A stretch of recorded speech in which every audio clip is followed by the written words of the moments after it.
Use the graphs of f prime and f double prime. So in this picture, you have the first derivative and the second derivative. To find the critical points and the inflection points, to find the places where f is increasing and decreasing, and the intervals of concavity. Then we're going to graph the function.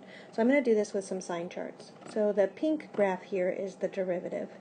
And the derivative has two important places where it crosses the x-axis, or two zeros at 1 and at 3.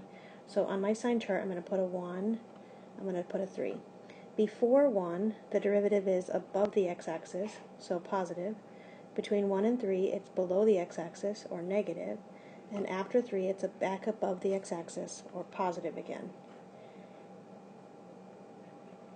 And so what I know about the function there is that it's increasing, because if you have a positive derivative or positive tangent lines, the function is increasing, and then decreasing, and then increasing. So I'm going to do a similar thing with the second derivative. And on the second derivative, I see these three important places where it's 0, at 0, at 2, and at 4. So between 0 and 2, the second derivative is below the x-axis, negative, which means the function is going to be concave down. And then between 2 and 4, the second derivative is above the x-axis, or positive, so the function is concave up. Okay, so I'm going to try to put that all together into one sign chart for the function. So I start at 0, I end at 4, I have 1, 2, and 3 as important points inside there. Okay, between 0 and 1, I'm in this part, so I'm increasing and concave up.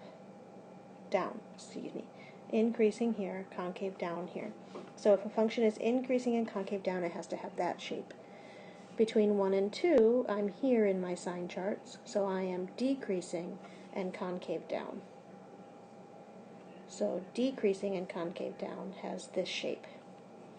Between 2 and 3, I'm in that part of my sign chart, so I am decreasing and concave up.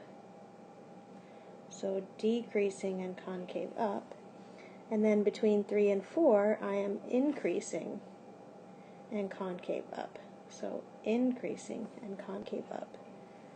Okay, so now that I've put that all together, I can use that one more fact that they told us, that I'm going to start at 0, 0. Until 1, I have to be increasing and concave down.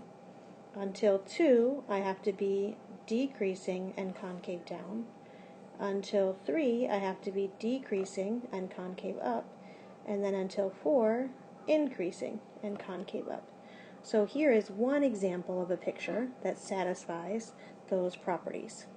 Your humps could be larger, they could come down faster, there could be lots of things that happen, but we need those shapes to be the same.